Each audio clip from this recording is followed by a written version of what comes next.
नमस्कार दोस्तों, मैं हूं नितिन कुमार और आप देखना शुरू कर चुके हैं रुड़की हब। दोस्तों, सियासी घमासान जारी है। चुनाव की तारीखें तय हो चुकी हैं, आचार संहिता लग गई है। इस वक्त हमारे साथ मौजूद हैं राजा त्यागी, जिन्हें समाजवादी पार्टी ने रुड़की से प्रत्याशी बनाया है। सबसे पहले आपको शुभकामनाएं। पहले तो मैं रुड़की आपका धन्यवाद व्यक्त करता हूं और रुड़की की जनता का भी और समाजवादी पार्टी के राष्ट्रीय अध्यक्ष आदरणीय अखिलेश यादव जी का भी धन्यवाद व्यक्त करता हूं कि मेरे जैसे नौजवान को राष्ट्रीय पार्टी से सिंबल दिया और युवाओं का मनोबल बढ़ाया। 2022 को लेकर कितना तैयार हैं राजा त्यागी, क्योंकि जनहित के मुद्दे आज से नहीं उठा रहे हैं आप, और ये बड़ी बात है कि भाई अभी युवा हैं आप और युवाओं को टिकट दिया गया है यहाँ पर समाजवादी पार्टी द्वारा, क्या कुछ कहेंगे? देखिए, तैयार तो मैं नहीं, पूरा शहर तैयार है बदलाव के लिए। खाली मैं ही नहीं, पूरी रुड़की विधानसभा तैयार हो चुकी है बदलाव लाने के लिए। लेकिन क्यों तैयार हो चुकी है भाई? राजा त्यागी ने, हमने देखा कि सड़कों पे पेड़ लगा दिए थे। आपके पेड़ लगाने से रुड़की की सड़कें सुधरी क्या? पर फिर भी इस सरकार के जनप्रतिनिधियों को शर्म नहीं आई जी, इतना सब संघर्ष करने कैसे शर्म नहीं आई?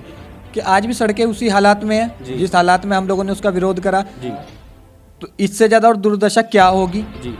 प्रदीप बत्रा जी तो अपनी सोशल मीडिया के माध्यम से कहते हैं कि भाई मैंने पीर बाबा वाली रोड बनवा दी, मैंने हाईवे चौड़ा करवा दिया, और आप कहते हैं कुछ नहीं हुआ।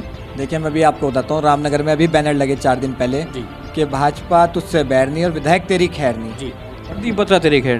जी। अब मैं क्या नाम पे लेके टिप्पणी करूँगी तो ठीक है। शायद सारा आप शहर। नाम लीजिए, आप प्रत्याशी हैं रुड़की के। नहीं, प्रत्याशी मैं हूँ, पर मैं उनकी व्यक्तिगत छवि नहीं खराब करना चाहता। जो वो खुद ही करते आ रहे हैं तो मुझे करने की भी जरूरत नहीं है वैसे तो। राजा त्यागी के अब क्या मुद्दे रहेंगे? क्योंकि राजा त्यागी तो मुद्दे उठाते ही रहे हैं, मुद्दे बहुत हैं।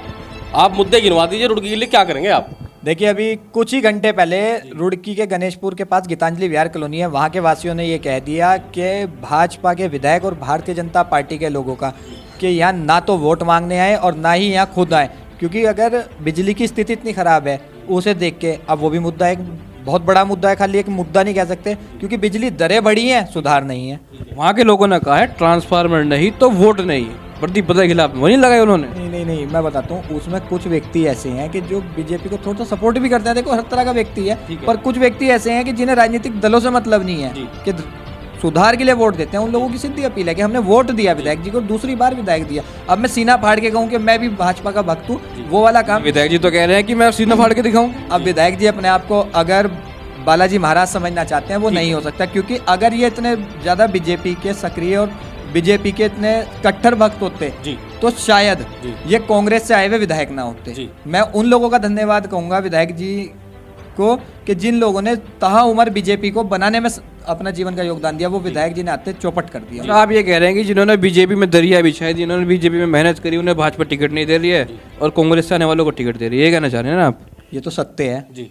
लेकिन राजा त्यागी, एक बात मेरी एक याद आ गई है कि भाई आपने विधायक जी के पुतले भी फूके हैं और उन्हें सीधा सीधा कहा है कि इस पे समोसे ना अगर बिकवा दिए तो मेरा नाम राजा त्यागी नहीं है। वो अब क्या कहोगे? देखिए, अभी कुछ दिन पहले विधायक जी ने खुद भी कहा मैं समोसे बेचता हूँ, मैंने कोई गलत बात तो कही नहीं।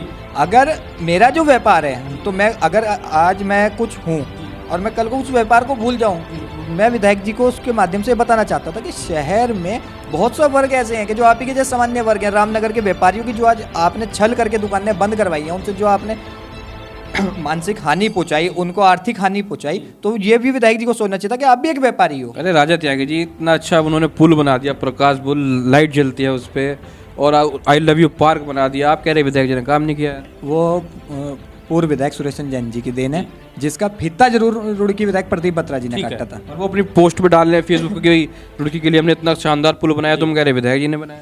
देखिए, विधायक जी ने एक पुल जरूर बनाया, जनता का विकास से दूरी का, ये पुल है विधायक जी का, और कोई पुल नहीं है। तो राजा त्यागी क्या कहेंगे, क्या क्या मुद्दे लेकर आप चुनाव मैदान में जाएंगे? अब तो आप भी चुनाव लड़ रहे हैं, अरे बड़ी मुस्तैदी से आप चुनाव लड़ेंगे। युवाओं के दिलों की धड़कन आप हैं, आपके पास मुझे लगता है कि 1000 फोन आगे होंगे जब आपका टिकट हुआ, आप ही बता रहे थे मुझे। तो मुझे ये बताओ कि मुद्दे क्या होंगे, युवाओं के लिए क्या करेंगे आप? देखिए, सबसे पहले मैं युवाओं के लिए रोजगार की व्यवस्था करूंगा कि यहाँ जो इंडस्ट्री कैसे करेंगे? वो तो सभी कहते हैं, कैसे करेंगे? बताता हूँ, हम सरकारी रोजगार दे दें ये जरूरी नहीं है, ये पॉसिबिलिटी भी नहीं है। छोटा प्रदेश है पर इंडस्ट्रीज बहुत ज़्यादा है हमारे पास। उत्तराखंड में इंडस्ट्रीज एरिया, मेरी जनपद, मैं अपने डिस्ट्रिक्ट की बात करता हूँ, जिस जिले की मेरी विधानसभा है वहाँ इंडस्ट्रीज एरिया है। वहाँ की फैक्ट्रियों में लोकल के नौजवानों की भागीदारी 80% 90% होनी चाहिए, पर है ही नहीं। ये जनप्रतिनिधियों ने सोचा ही नहीं, इन्होंने तो बेरोजगार करा, क्योंकि इन्हें पता ही नहीं है परिवार की पीड़ा क्या होती है। और क्या देखते हैं आप रुड़की में? शहर के लिए क्या करेंगे? शहर के लिए, पहले शहर के लिए एक ऐसा रोड मैप तैयार करा जाएगा जिससे पार्किंग की व्यवस्था का सुधार हो। जो ठेली वर्ग वाले हैं कि उन्हें रोज अधिकारी जो पीड़न कर रहा है उनका, कि कभी यहाँ से उठा दिया कभी चालान काट दिया, वो सारी व्यवस्थाएं बनाई जाएंगी। बिजली की दरों में कंट्रोल करने के लिए एक इस तरीके से सरकार में आवाज़ उठाई जाएगी। सरकारी अस्पतालों का सुधार करा जाएगा। शिक्षा, जितनी सरकारी स्कूल हैं उनका सुधार करा जाएगा। एक बात और बताइए, जो समाजवादी पार्टी पर उत्तराखंड में जो दाग लगा है उसे कैसे धो पाएंगे आप? कैसे जनता तक पहुंच पाएंगे और समझा कैसे पाएंगे? देखिए, मैं आप लोगों को एक जानकारी देता हूँ। आपने बहुत अच्छा क्वेश्चन करा मेरे से और मैं इसके लिए धन्यवाद भी आप रुड़की आपका करूँगा।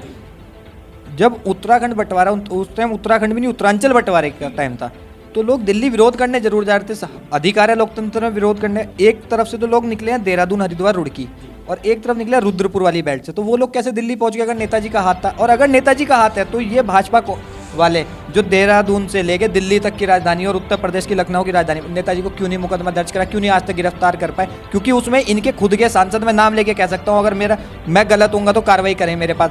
भुवन चंद खंडूरी जी, भूतपूर्व मुख्यमंत्री और उस टाइम सांसद, उनका लेटर पैड था और एक आंदोलनकारी थे, उन्होंने इस चीज़ का अभी प्रमाण भी दिया कि उसमें भाजपा के सांसद का हाथ था। समाजवादी पार्टी के अगर आदरणीय पूर्व राष्ट्रीय अध्यक्ष संरक्षण माननीय नेताजी का हाथ था तो नेताजी पे कार्रवाई करी जाए। ये मैं भी कहता हूँ। अगर वो सत्य है, वो सत्य नहीं है, ये नहीं कार्रवाई कर सकते। इन्होंने उस आंदोलन पे सिर्फ रोटियां सेकी, और उस टाइम की हम लोगों से गलतियां ये हुई कि हम उस चीज़ को जनता को समझा नहीं पाए, क्योंकि नेताजी तो उत्तरांचल बनाने के पहले से पक्ष में थे। ये कौशिक कमेटी में भी है। मैं चाहता हूँ कि इसकी जानकारी। छोड़िए राजा त्यागी जी, आप ये बताइए भाई, इतने सालों से उत्तराखंड बने हुए हो गए, समाजवादी पार्टी आज तक कोई भी सीट नहीं जीत पाई, आप कैसे जीतेंगे?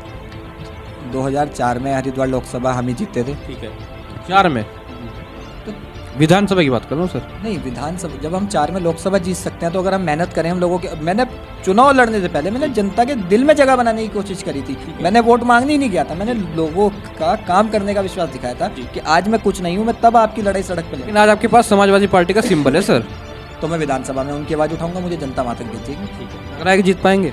देखिए, लग तो मौजूदा विधायक को भी नहीं रहा जी। मतलब वो नहीं मानने कि वो जीत जाएंगे? अगर वो कह रहे हैं कि कोई टक्कर में है ही नहीं मेरे। नहीं, उन्होंने सही कहा, उनकी कोई टक्कर में नहीं है और ना कोई टक्कर में हो सकता, क्योंकि जनप्रतिनिधि का काम है सबको साथ लेके चलने का, सबका नुकसान करने नहीं। इन्होंने तो सबका नुकसान करा। ये राजा त्यागी का मुकाबला भाजपा से है, कांग्रेस से है, बसपा से है, किससे है? मेरी चुनौती जो है खुद से है कि मैं जनता को कितने करीब से अपनी बात बता सकता हूँ और कितना उनके दिलों में बच सकता हूँ। नहीं, रुड़की के लिए कोई ऐसे मुद्दे जो आपने सोचा कि भाई अगर मैं विधायक बन गया सबसे पहले ये करूँगा? बिल्कुल सोचा हुआ। कौन से? हम अभी नहीं बताने का, मैनिफेस्टो घोषित होने पे बताऊंगा अपना। कब होगा घोषित? तब तो प्रत्याशी तो घोषित हो गए ना तुम।